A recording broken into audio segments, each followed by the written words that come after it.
Welcome to Finding Joy Live. I am so glad to be here today with Melissa Rohlfs. She's a certified holistic health and life coach, helping busy women find freedom and feel peace with food, their bodies, and their lives. While that is a lot to unpack there, and I cannot wait to hear about it. Welcome, Melissa. Thank you. I'm excited to be here. Yeah, well, I'm excited to have you here. This idea of peace with food is really, that's something worth thinking about because, peace is really a starting point. It's a base that we can build joy on. So let's start with that. How do we think about this idea of finding peace with food? I think we have to rethink everything that we've been taught about food, Donaldin, because I think so many of us think of food in terms of weight. But when we really view food in terms of health and energy and vitality and living fully, it transforms how we think about it because there's so much more to food than weight. But that's the message that we're constantly fed is if you want to lose weight, withhold food. If you want to gain weight, eat more food. But we're not really talking about food in all of these different areas and how it affects our day-to-day life. That is a really good point. You bring to mind as I just listen to you that there's a space that we can have with food where we kind of figure out if we're at peace with it or not. There are certain things that I will pick them up and I will know instantly that I am either not it's not good for me at this moment or it is good for me at this moment. And sometimes they are off the list things, right? Sometimes they're like, yeah, no, you shouldn't be eating that if you were going by the traditional sort of paradigm. How do people find that space, or how do you work with people to start to build that relationship? I think we just start at like, why do we have the view that we do of food and what is the view that we want to have with it? So many of the women that I work with turn to food for relief or to maybe find stress relief, or I used it to stuff my feelings. But if we could really create a space to experience those feelings or discover what we're needing relief from, then our relationship with food will change because we're addressing the root cause and we're not just viewing food as the enemy, but we're really kind of solving what's going on underneath. Mm, mm. So I like that. So you're talking about sort of digging at what our belief systems are. Can you talk a little bit more about that?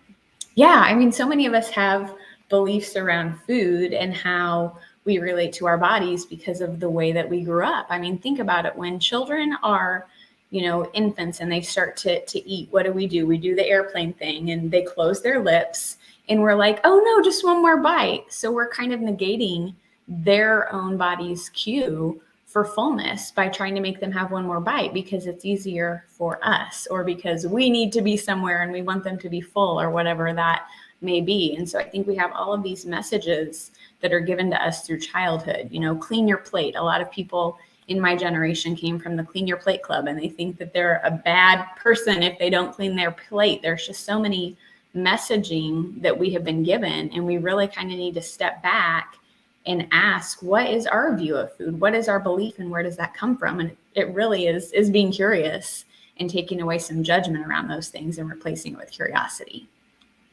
Oh, I love that you're bringing all that up. There's because you're talking about the societal pressures that we all have, and they do start in infancy, right? And they are built around like we got to go to work, kid. We can't have you being hungry in half an hour, Yep. right? You got to be hungry now. It's a Mhm. schedule we keep, and even that we do that to ourselves, like that is a built-in issue with post-industrialization.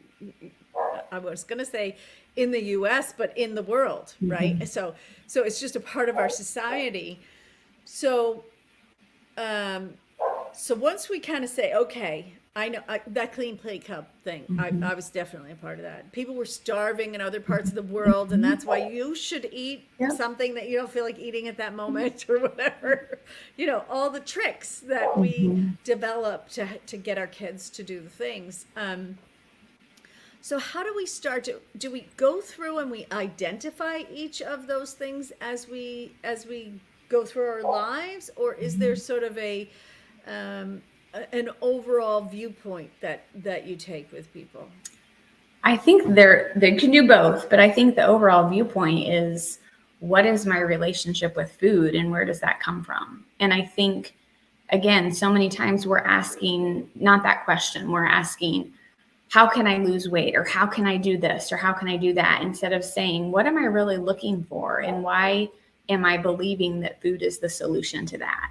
Because if you are a part of that clean plate club, there might be a belief underneath that you need to eat everything on your plate in order to be worthy of love or to be accepted or to be a good person or to be generous or whatever that model was for you growing up. And so I think if you can kind of step back and just look at some of those beliefs that you have about food and where it shows up in your life, that can be a really good starting point because you might become aware of something you didn't even know was in your mind. Okay, okay, great. So here we are. We've looked at our belief systems. We've said, okay, do we tune into our body next? What's next with Mhm. that? Absolutely. You want to tune into your body. You want to learn to listen to what your body's saying. Because a lot of us, again, we have those hunger and fullness cues that are natural, but because they've been disregarded, maybe, by the parent doing the flying airplane, we don't know how to tap into that. So it's really teaching people how to listen to their bodies and really how to honor that hunger and fullness. And I think too, on the societal level, Donna Lynn, we have been trained to eat lunch at noon because it's noon instead of listening to our bodies. Maybe we're hungry for lunch at 10. And then we have the stigma that, oh my goodness, I shouldn't be eating a salad at 10 because it's breakfast. I mean, there's just so many pieces that go into this that it's really kind of letting that go and listening to what your body says and what your body needs and what feels good and right for you. So this really gets into a place where I feel like, okay, I can relate to this because I know that um, there are chemical reactions that have to happen in the body Mhm. in order for us to feel a certain spectrum of feelings. And when we're outside our ability to create those chemical reactions in our body, then the level of emotions that we can feel are truncated, Yeah. right? Sometimes we can only feel these emotions. Sometimes we can feel these emotions, and every once in a while feel that emotion, right? But it's really truncated if we don't pay attention to the physical mechanism a little bit. So how do we support our bodies Mhm. in creating that environment where we can feel really happy and actually feel it in our bodies? I think that's a great question. And I think it really is setting the condition for success. And part of that is giving yourself permission to take the time to slow down and listen. Because I think in our fast paced society, we're so used to being on the go and we want the quick fix and we want everything instantaneously.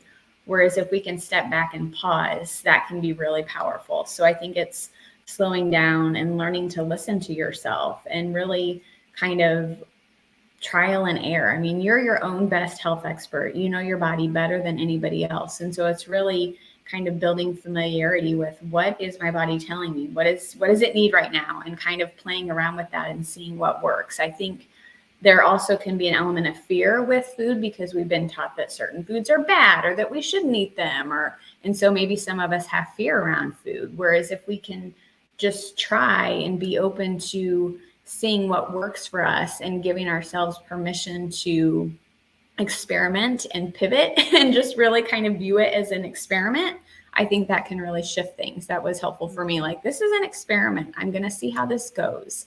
And if it works, great. I know that my body likes it. If it doesn't, then I'll know what to do differently next time. Yeah, that's a really lighthearted relationship that you're describing, right? Yeah. It's like uh, we're sort of around food, I think a lot of times we're taught that like if you make a mistake, you just put 5 pounds on, right? Yeah. Even though it was like one meal or one entire cake or piece of cake, I mean. Yeah. Right? So, so this sort of idea of becoming willing to be lighthearted about it and for it to mean a lot less than what we've got it. We've got diets now that are like put you into a physical state that when you go out of it, right? So this is something I learned about keto. It's just Mm, that you're creating chemical reactions in your body that if you don't stick to it, if you don't yeah. ignore your body's cry for whatever it needs, then you're gonna be in a situation you maybe don't want. So there's sort of ways that we can look at these things that can be lighthearted, and I think we don't have a lot of that um, around food. And certainly, I think when we think about being joyous, we don't think about eating.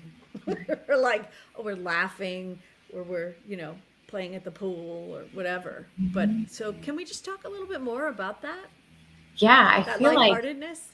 yeah, for Yeah. sure. I think that, I love that term because that was really a game changer for me because I had been so rigid and so strict and thought I have to do it just this way. And there's this belief that, I have to have militant exercise and I have to hate my body and I have to follow this plan to a T or I'm not going to get XYZ. And there's no formula. Like that's the biggest line of bull I've ever heard. It's not one size fits all. And so I think if you can shift your mindset to just say, what's best for me? What do I need? And kind of have fun, kind of view it as a journey of self-discovery. It can be so fun because there can be things that you learn about yourself along the way. There can be, maybe some talents or some things that you had put aside because you were so rigid and felt like you didn't have the time or the space. And if you can really open up to that, it can really not only change your relationship with food, but your whole life. And that's what's so fun is seeing that transfer into life in other areas.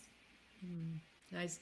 You're reminding me that in energy work, so I have a certification in biofeedback and quantum biofeedback. And so in energy work, we really talk about like what is the energetic environment that food was in, right? So if we're singing, because you remind me, oh, talented and things like that. So if we're in the kitchen and we're singing over food, in fact, I had a teacher once, I forgot about this. I had a teacher once who said to me, she ate a specific way. She did not eat meat at all. And she was at Thanksgiving at her family's house. And every year she would go and she'd be very stressed out about it. And then one day she was standing there thinking about this turkey that they were singing over, right? That they were loving, that they were enjoying, that they were being fully present with. And she thought, okay, I can be in this energy. I know how to be in this energy.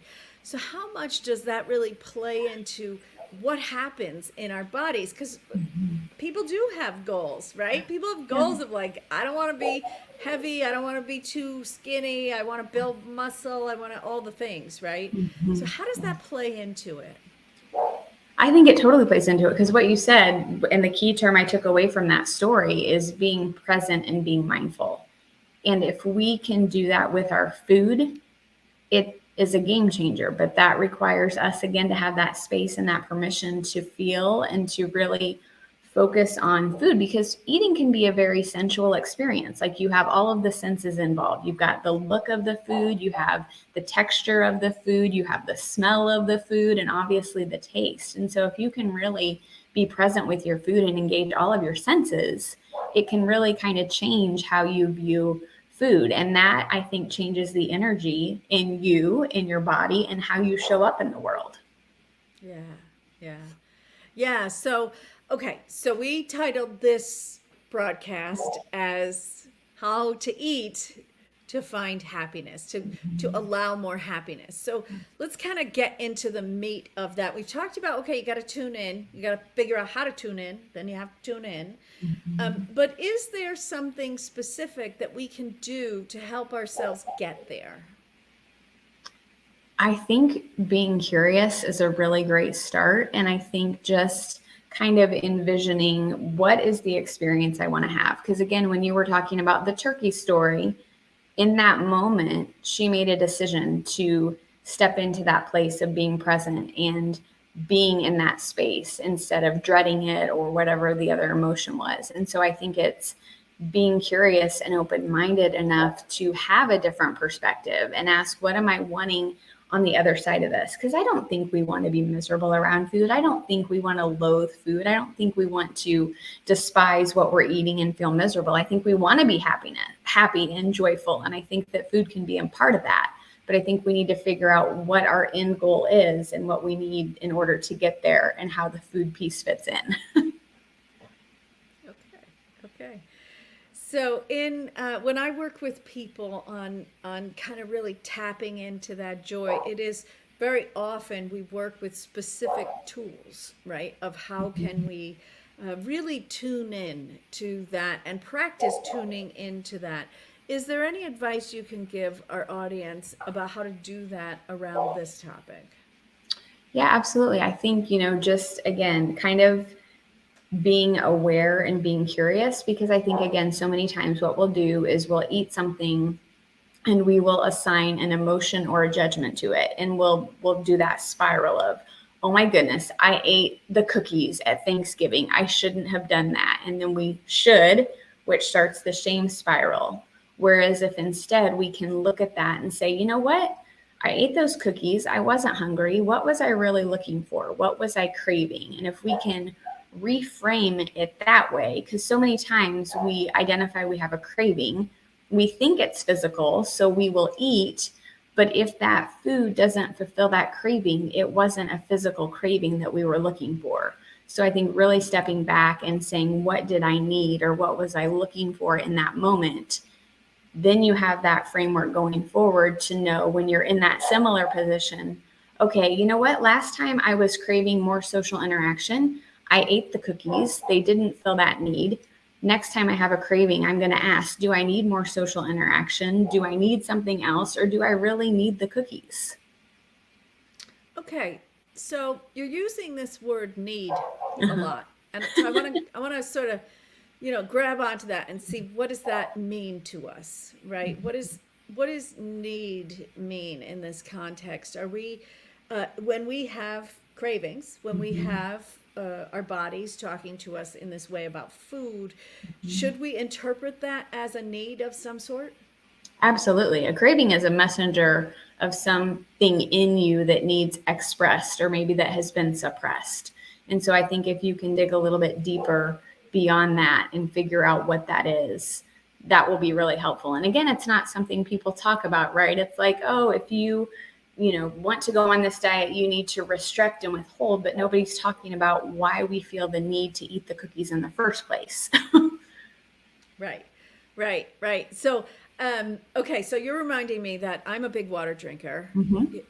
I even drink it on podcasts, even though, like, whatever, maybe I'm not supposed to. I don't know, but I do, and I'm a big water drinker, but I forget to drink water sometimes, and quite often the first signal that comes to me is to eat. Right, so I Mhm. go, oh, I'm hungry. And then I have to remember, I have like a list of things I check in about. Am I actually thirsty? When was the last time I drank? Is my water glass full? Did I fill it up Yes. last time? How much water am I drinking in a day? Like all of those things are super important to me. And Mhm. then after those physical needs are tick boxed. Yeah.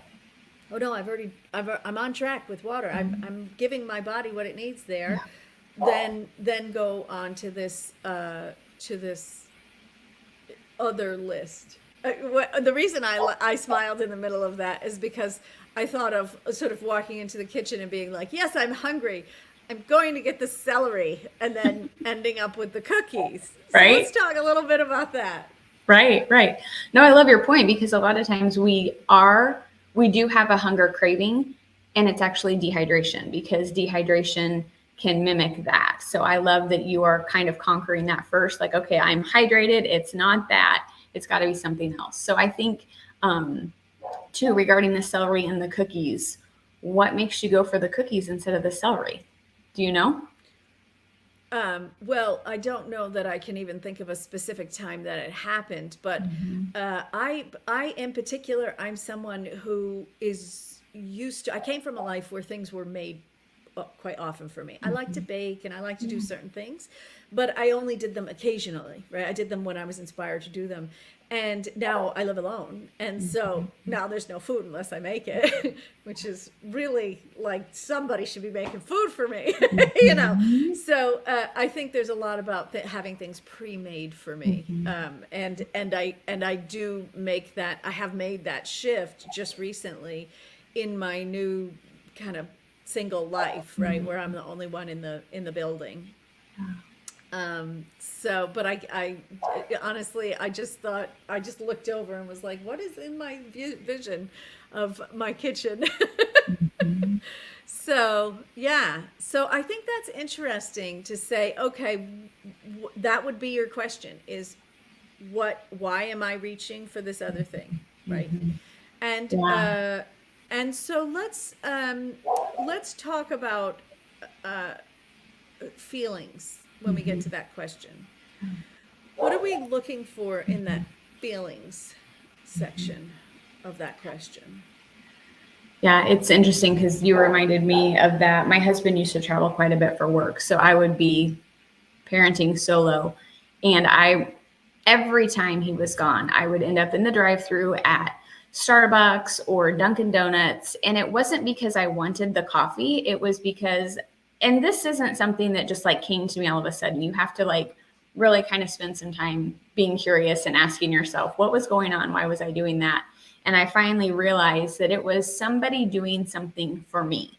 Because with my husband being gone and me taking care of the kids and doing everything around the house, I just wanted somebody to do something for me. And it came through in a cup of coffee. And so I think, my feeling around that was, this is hard. I'm tired. I'm by myself. I want somebody to do something to take care of me. And if it's going to the drive-thru and getting a coffee, then that's where I'm at.